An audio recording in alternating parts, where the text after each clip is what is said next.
জয়ের জন্য প্রয়োজন ২০ রান, হাতে মাত্র একটি উইকেট। সেই ম্যাচে জেতালেন সামিউন বশির।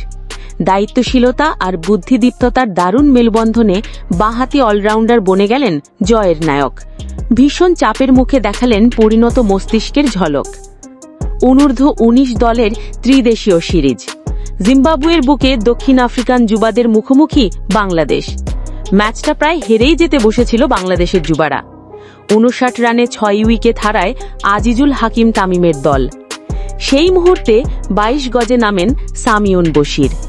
দলের জয় তখনও বেশ দূরের পথ, তবে লক্ষ্যের দিকে দৃপ্ত পায়ে এগিয়ে যেতে থাকেন বশির। তিনি জানতেন অপর প্রান্তের সঙ্গী দেবার মতো হয়তো তেমন কাউকেই পাওয়া যাবে না, তাই তো দায়িত্ব নিজ কাঁধেই তুলে নিলেন। অবশ্য ব্যাট হাতে ম্যাচ জেতানোর আগে বল হাতেও নিজের কর্তব্য পালন করেছেন টাইগার তরুণ। ৫০ ওভারের ম্যাচে দক্ষিণ আফ্রিকা অনূর্ধ্ব-১৯ দল অল আউট হয়েছে মাত্র ১২৮ রানে। তাদেরকে এত স্বল্প রানে আটকে ফেলার কারিগরদের একজন সামিউন বশির নিজেই। তিনি নিয়েছেন ২টি উইকেট। এই সিরিজের আগেই দক্ষিণ আফ্রিকার বিপক্ষে দ্বিপাক্ষিক সিরিজে ২-১ ব্যবধানে জিতেছিল টাইগার যুবারা।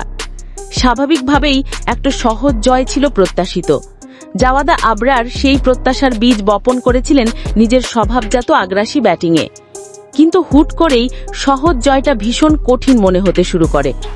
১০৯ রানে যখন বাংলাদেশের নবম উইকেটের পতন ঘটে, তখনই হয়তো পরাজয়ের ডঙ্কা বেজে উঠেছিল। কিন্তু সামিউন বশিরের দৃঢ়তায় পরাজয়ের ডঙ্কার সুর পাল্টে বিজয়ের ঐক্যতানে পরিণত হয়। শেষ ব্যাটার স্বাধীন ইসলামকে স্ট্রাইক প্রান্তে যেতেই দিলেন না। জয়ের আগে শেষ ১০ বল নিজেই খেলেন বশির। ২৮তম ওভারের শেষ বলে সিঙ্গেল নিয়ে স্ট্রাইক নিজের কাছেই রাখেন। তার আগে দুটো ৪ হাঁকিয়ে ব্যবধান কমিয়ে নেন। এরপর ২৯তম ওভারে দ্বিতীয় বলে ৪ ও তৃতীয় বলে ছক্কা মেরে জয়ের দোরগোড়ায় পৌঁছান সামিউন বশির। পরের ১ রান নিতে তেমন কোনো বেগ পোহাতে হয়নি।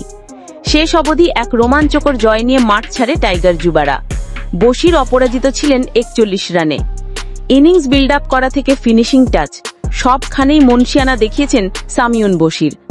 তাছাড়া শেষের দিকেরও হিসেব কষা ১০টি বল প্রমাণ করে a true allrounder is in the making.